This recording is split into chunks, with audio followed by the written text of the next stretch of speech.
ಜಗದೀಶ್ವರ ನನ್ನನ್ನ ಬೆಳಗಾವಿಗೆ ಹೋಗಿ 3-4 ದಿನವಾದ್ರೂ ಅವನು ಇಷ್ಟೊತ್ತಾದ್ರೂ ಮನೆಗೆ ಬಂದಿಲ್ಲ. ಅವನು ಎಲ್ಲಿದ್ದಾನೋ ಹೇಗಿದ್ದಾನೋ ಅವನನ್ನ ಮುಖ ನೋಡ್ಬೇಕು ಅಂತ ನನ್ನ ಮನಸ್ಸು ಒಂದೇ ತೋಣಿ ಹಾಕೊಳ್ತಾ ಇದ್ದಿದ್ದು. ನನ್ನಗೆ ಯಾವುದೇ ತೊಂದರೆ ಆಗದಾಗಿ ನನ್ನನ್ನ ಮತ್ತೆ ನನಗೆ ಜೋಪಾನವಾಗಿ ಬರುವ ಹಾಗೆ ಮಾಡುತ್ತದೆ. ನನಗೆ 101 ಸಲ ನಮಸ್ಕರಿಸುತ್ತೇನೆ.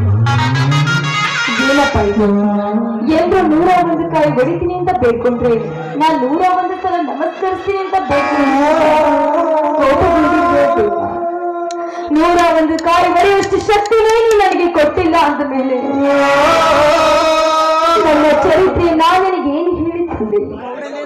ನನ್ನ ಚರಿತ್ರೆ ನಿನಗೆ ಗೊತ್ತಿದ್ದೇ ಇದು.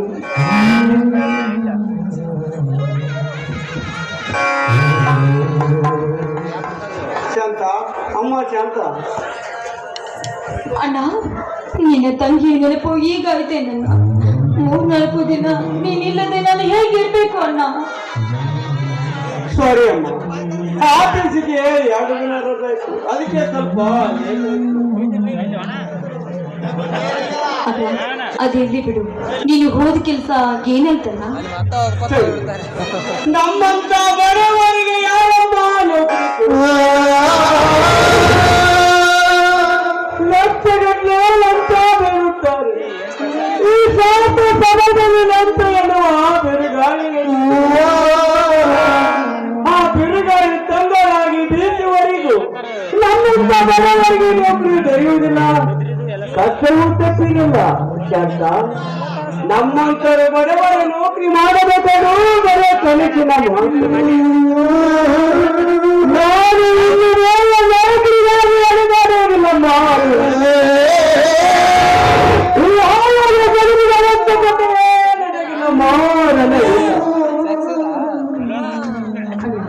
ಇಷ್ಟಕ್ಕೆಲ್ಲ ಬೇಜಾರು ಮಾಡ್ಕೊಳ್ಬಾರ್ದು. ಪ್ರಪಂಚದಲ್ಲಿ 2 ಲಂಚಕೋರರು ಇರುವುದಿಲ್ಲಲ್ಲ. ದಿಕ್ಕಿಲ್ಲದವರಿಗೆ ದೇವರೇ ಗತಿ ಅನ್ನೋ ಹಾಗೆ ಇಂದಿನ ನಾಳೆ ಆದ್ರೆ ನನಗೆ ಯಾರಾದ್ರೂ ನೌಕರಿ ಕೊಡ್ತಾರೆ ಅಲ್ಲ. ಆದ್ರೆ ಮಾಡುವ ಪ್ರಯತ್ನ ಮಾತ್ರ ನಿಲ್ಲಿಸಬಾರ್ದು ಅಲ್ಲ. ಇನ್ನು ಎಷ್ಟು ದಿನ ಟ್ರೈ ಮಾಡೋಣ? ಎಲ್ಲರೂ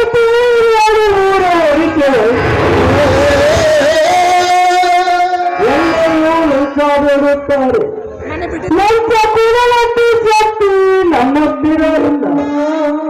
ಹಾಗೆ ಬರುತ್ತಾರೆ ಒಟ್ಟಿಗೆ ಇಡೀ ತಿಂಗಳ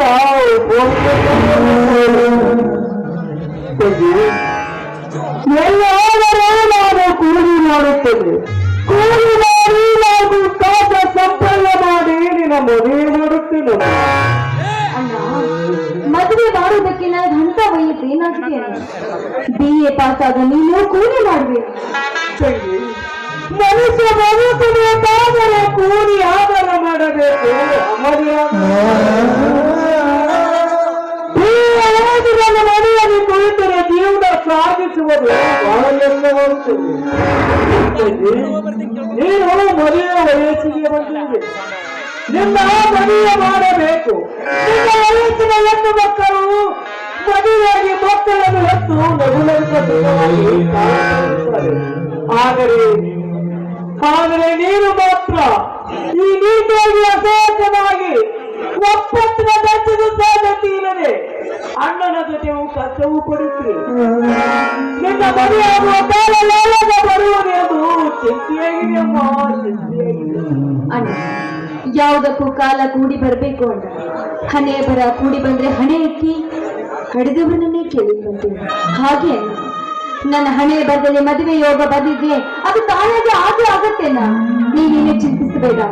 ಆದ್ರೆ BA ಪಾಸ್ ಆದ ನೀನು ಕೂಲಿ ಮಾಡುವ ನಿರ್ಧಾರವನ್ನ ಬಿಟ್ಟು ಅಪ್ಪನ ಹತ್ರ ಸ್ವಲ್ಪ ಜಮೀನನ್ನು ಕೇಳ್ಕೊಂಡು ಬರೋಣ. ಜಮೀನು ಕೊಟ್ಟರೆ ಸ್ವಲ್ಪ ವ್ಯವಸಾಯ ಮಾಡಿಕೊಂಡು ಈ ಬಡತನವನ್ನ ಅಳಿಬಹುದಲ್ವೇನು? ಅಪ್ಪ ನಮಗೆ ಜಮೀನ ಕೊಡಲು ಸಾಧ್ಯವೇನಮ್ಮ? ಅಮ್ಮ ಸತ್ತ ಮೇಲೆ ನಮ್ಮಲ್ಲಿ ಕೂಡ ನೋಡಿಲ್ಲ. ನೀವು ಹೇಗಿದ್ದೀರೇನು ವಿಚಾರಿಸಿಲ್ಲ. ಯಾರಿಗೆ ಯಾರು ಅಣ್ಣ, ಅದಕ್ಕೆ ಸಾಧ್ಯವಿಲ್ಲ. ಅವನಿಗೆ ಕೊಡುವುದಿಲ್ಲ. ಅವನು ನಮ್ಮ ಜನ್ಮಕ್ಕೆ ಕಾರಣನಾಗಿದ್ದಾನೆ ಅಲ್ಲ. ಕಾನೂನು ಪ್ರಕಾರವಾಗಿ ಅವನ ಸರ್ವ ಆಸ್ತಿಯಲ್ಲಿ ಕೂಡ ನನಗೆ ಹಕ್ಕಿದೆ ಅಲ್ಲ. ಅವನು ಜಮೀನು ಕೊಟ್ಟೆ ಸರಿ, ಕೊಡದೆ ಇದ್ರೆ ಕಾನೂನು ಪ್ರಕಾರವಾಗಿ ನಾನು ಅವನಿಂದ ಹೇಗೆ ಕಿತ್ಕೊಳ್ಬೇಕು ಅನ್ನೋದು ನನಗೆ ಚೆನ್ನಾಗಿ ಗೊತ್ತಿದೆ. ಶಾಂತ, ಅವನು ಅವನಿದ್ದಾರೆ ಇರುವನು, ನಾವು ಎರಡೂ ಇಲ್ಲದವರು. ನಾವು ಕಾನೂನ ಕಟ್ಟಿಯನ್ನು ಹೋಗಲು ಏನೂ ಪ್ರಯೋಜನ ಆಗೋದಿಲ್ಲವ. ಅವನ ಆಸ್ತಿ ಬೇಡ, ಅವನು ಬೇಡ. ಎಲ್ಲರೂ ಕೂಲಿ ಮಾಡಿ ನಾವು ಕಾಸ ಸಂಪೂರ್ಣ ಮಾಡುತ್ತದೆ. ಅವನ ಹಣವಂತನಿದ್ರೆ ನಮ್ಮಲ್ಲಿ ಬುದ್ಧಿ ಶಕ್ತಿ ಅನ್ನೋದು ಇದ್ದೇ ಇದೆಯಲ್ಲ.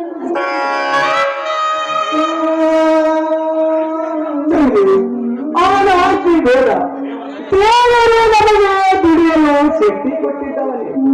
ಎಲ್ಲಾದರೂ ದುಡಿಯುತ್ತೇನೆ, ದುಡಿದು ನನಗೆ ಸರಿಯಾದಂತ ಮನೆತನ ನೋಡಿ ನಿನ್ನ ಮದುವೆ ಮಾಡುತ್ತೇನೆ. ಎಲ್ಲ ಮನೆಯನ್ನು ಯಾರಿಗಾರು ಮಾಡಿ ನಿನ್ನ ಮದುವೆ ಮಾಡುತ್ತೇನೆ. ಅವನ ಆಸ್ತಿ ಯಾಕೆ ಪಡಬೇಡ, ಪಡಬೇಡ ಅಣ್ಣ.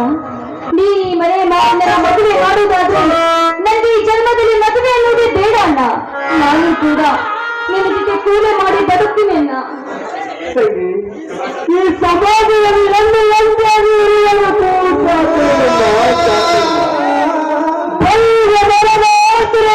ಅವಶ್ಯವೇ. ಹಾಗೆ ಹೆಣ್ಣಿಗೆ ಗಂಡನಾಸಿರಬೇಕು, ಗಂಡಿಗೆ ಹೆಣ್ಣಿನಾಸಿರಬೇಕು.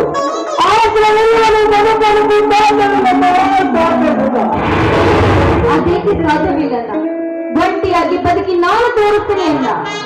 ಗಂಡಿನ ಆಸರೆ ಇಲ್ಲದೆ ಹೆಣ್ಣು ಬದುಕಲಿಕ್ಕೆ ಆಗೋದೇ ಎಂಬ ನನ್ನ ಮಾತನ್ನ ಸುಳ್ಳು ಮಾಡಿ ನಾನು ನಿರೂಪಿಸಿ ತೋರಿಸ್ತೀನಿ ಅಲ್ಲ, ನಿರೂಪಿಸಿ ತೋರಿಸ್ತೀನಿ. ನೀನು ವಯಸ್ಸಿನಲ್ಲಿ ಬದುಕಬಹುದು, ಆದರೆ ವಯಸ್ಸಿಗೆ ಬಂದ ನಿನ್ನನ್ನು ಮದುವೆ ಮಾಡುವುದು ಹೆಣ್ಣು ಮಕ್ಕಳ ಶ್ರಮ.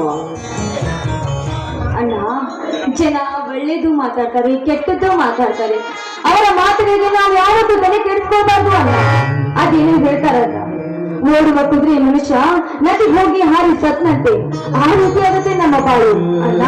ನಾನು ಮದುವೆ ಮಾಡ್ಕೋಬೇಕು ಅಂದ್ರೆ ಮೊದಲು ನಿನ್ನ ಮದುವೆ ಆದ ನಂತರನೇ ನಾನು ಮದುವೆ ಮಾಡಬೇಕು. ನಮಗೆ ಯಾರನ್ನು ಕೊಡಲು ಮುಂದೆ ಬರುತ್ತಾರೆ. ನಾನು ನೀರು ತಾಗಿ ಬಡವ ನಮ್ಮ ಹೆಣ್ಣು ಕೊಡಲು ಮುಂದೆ ಬರುತ್ತಾರೆ. ಅದೇಕೆ ಕೊಡುವುದಿಲ್ಲ ಅಣ್ಣ. ನೀನೇನು ನಿರುದ್ಯೋಗಿ ಇರ್ಬೋದು, ಆದ್ರೆ ಕುಂಡನಲ್ಲ ಕುಂಟನಲ್ಲ, ಬುದ್ಧಿ ಇದ್ದವನು, ವಿದ್ಯಾವಂತ ಇದ್ದವನು ನಿನಗೆ ಲಕ್ಷಗಟ್ಟಲೆ ವರದಕ್ಷಿಣೆ ಕೊಟ್ಟು ಮದುವೆ ಮಾಡಿ ಕೊಡ್ತಾರೆ ಅಣ್ಣ. ಈಗ ನಮ್ಮ ಮನುಷ್ಯನು ಅಂದ ಚಂದ ನೋಡುವುದಿಲ್ಲ, ನೋಡುತ್ತಾರೆ. ಇದ್ದರು ಅವನು ಕುಂಟನಲ್ಲಿ ಕೂಡಲಲ್ಲಿ ಕಳ್ಳನಿರಲಿ. ಅವನ ಬೇರೆದಷ್ಟು ವರದಕ್ಷಿಣೆ ಕೊಟ್ಟು ಕನ್ಯಾದಾನ ಮಾಡುತ್ತಾರೆ. ಅದು ಇಲ್ಲದಿದ್ದರೆ ಮಾತನ್ನು ಕೂಡ ಆಚರಿಸಿದ ಮಾತನ್ನು ಕೂಡ ಆಚರಿಸುವುದಿಲ್ಲ. ಅದಕ್ಕೆ ಹೇಳ್ತಾ ಇರೋದನ್ನ, ನಮ್ಮಲ್ಲಿ ಸ್ವಲ್ಪ ಜಮೀನು ಅನ್ನೋದು ಇದ್ದಿದ್ದಾದ್ರೆ ನಮ್ಮನ್ನ ಈ ಸಮಾಜದಲ್ಲಿ ಮುಂದೆ ಕರೆದು ನಿಮ್ಗೆ ಕನ್ಯಾದಾನ ಮಾಡಿಕೊಡ್ತಾರೆ. ಅದೇ ನಮ್ಮ ಹತ್ರ ಏನು ಇಲ್ಲ ಅಂದ್ರೆ ಈ ಸಮಾಜದಲ್ಲಿ ನಮ್ಮನ್ನ ಯಾರು ಮುಂದೆ ಕರೆಯುವುದಿಲ್ಲ ಅಲ್ಲ. ಅದಕ್ಕೋಸ್ಕರ ಇವತ್ತೇ ಅಪ್ಪನ ಹತ್ರ ಹೋಗಿ ನಾವು ಸ್ವಲ್ಪ ಜಮೀನು ಕೇಳ್ಕೊಂಡು ಬರೋಣ.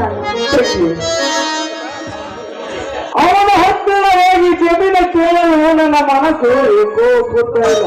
ಏಕೆಂದರೆ ನಾವು ಇನ್ನೊಬ್ಬರ ಹತ್ತಿರ ಏನಾದರೂ ಸಹಾಯ ಕೇಳಬೇಕಾದರೆ ನಾವು ತುಂಬಾ ಚಿಕ್ಕದಾಗಬೇಕಾಗುತ್ತದೆ.